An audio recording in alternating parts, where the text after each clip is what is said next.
Hello guys, welcome back to our channel. So here's another tutorial video na maaaring makatulong po sa inyo pagre-review for the civil service exam. So meron pong nag-post doon po sa isa sa mga Facebook group about civil service exam.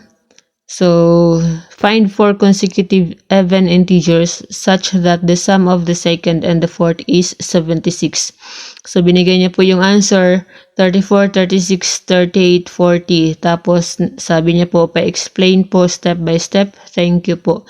So ginawan po natin to ng videos para po mas marami ding matuto kung paano kinuha yung apat na sagot na 34, 36, 38, 40. So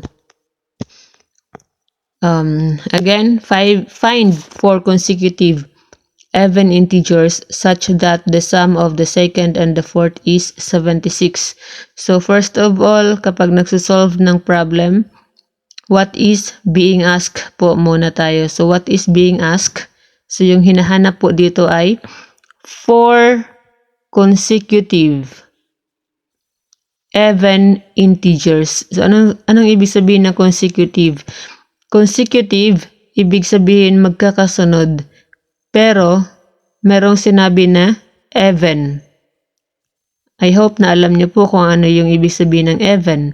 So, yung even po, yun po yung walang labis. Halimbawa, 2, 4, 6, 8, 10, 12, ganon. Walang labis po yun. Or, divisible by 2, yun po yung even. So, kung sinasabi naman pong add, yan po yung kabaliktad ng even. Yung add po, yung 1, 3, 5, yan. Yang may labis kapag dinivide mo ng 2, yun po yung add. So, yung hinahanap po ay 4 consecutive, 4 na magkakasunod na even integers. Mas meron siyang binigay na such that, meron siyang binigay na situation such that the sum of the second and the fourth is 76. So paano natin to gawa ng equation? So dahil 4 consecutive even integers, unknown yung 4 consecutive. So dapat ay gagamit po tayo ng variable na x. So, x, gawa natin x para po sa first variable or sa first even integers. Dahil sinasabing consecutive or magkakasunod na even integer, so gawin lang po natin x plus 2, tapos x plus 4, and then x plus 6. So, yan na po yung ating 4 na consecutive even integers. So, magkakasunod sila si x, x plus 2, x plus 4, x plus 6. So, ngayon, paano natin to? Ipa-follow natin tong sum of the second and the fourth is 76. So, sum of the second and the fourth. So, yung second natin na integer ay x plus 2. So, x plus 2. And the fourth nating integer ay x plus 6. So, sabi dyan, the sum of the second. So, the sum. So, i-add natin itong dalawa. X plus 2 plus x plus 6.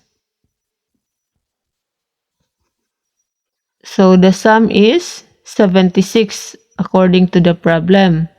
So, ito po yung isosolve natin para makuha natin yung value ni x. Tapos, para makuha natin yung 4 na consecutive integers, after nating isolve yung value ni x dito,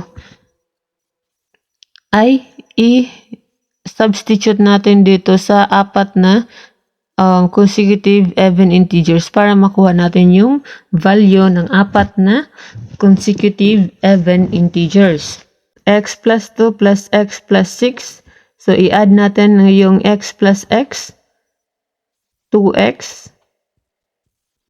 Dahil yung bawal po mag-add ng, hindi po pwedeng mag-add ng mayroong variable at saka number. So, x plus 2, hindi po pwede yan. dapat x plus si x lang at saka yung kabilang x yung pwedeng i-add dahil magkakapareha. Tapos, kopyahin mo plus. Tapos, si 2 at saka si 6, pwede mo siyang i-add dahil magkakapareha din po silang numbers at walang variable. So, 2 plus 6 equals 8 equals 76. Tapos, i-transpose na po natin. Kopyahin natin 2x equals 76. Tapos, ito si 8, dahil hindi nga pwedeng i-add si 2x plus 8, i-transfer natin ito si 8 dito katabi ni 76. Take note, kapag nag-transpose tayo, magiging negative. Yung positive 8 magiging negative 8. So, kung negative 8 yan, pagdating dito sa kabila, magiging positive 8. Yan po yung rule kapag nag-transpose. So, 2x, kopyahin mo yan. I-minus mo muna itong 76 minus 8. 68. Tapos, to eliminate x, dito, mag-divide tayo ng 2 para makancel. Tapos, kung ano yung dinivide mo dyan, yan dun na i-divide mo dito. So, x equals 68 divided by 2 equals 34. So, ayan, nakuha na natin yung value ni x. So, ibig sabihin, yung first natin na variable, yung first natin na consecutive even integers ay 34. Diba? Dahil yung first natin dito ay x. So, tapos yung value na nakuha natin na x ay 34. So, ayan, 34. So, yung pangalawa is x plus 2. So, x plus 2. So, tandaan niyo po, 34 yan na 34 dahil pupunta po tayo sa next page para mas clear.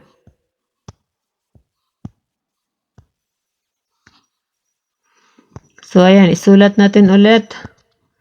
X plus, yung first natin na variable ay x, tapos yung value na nakuha natin ay 34.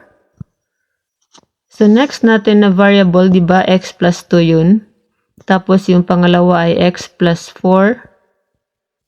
Tapos, x plus 6.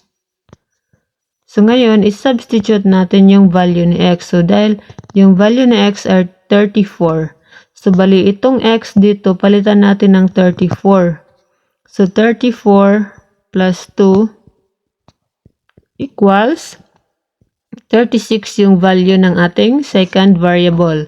So, 34 plus 4 equals 38. 34 plus 6 equals 40. So, ayan na. Meron na po tayong 4 na magkakasunod. 4 consecutive even integers. 34, 36, 38, 40. So, yan na po. So, i-check mo kung tama din yung na such that the sum of the second and the fourth is 76. So, i-check mo kung tama ba na yung sum ng second at ng fourth ay 76. So, tama ba? 36 plus 40. O, diba? 76. So, nakuha po natin yung, pero yung hinahanap yung 4 na value. So, dapat yung 4 yung sagot.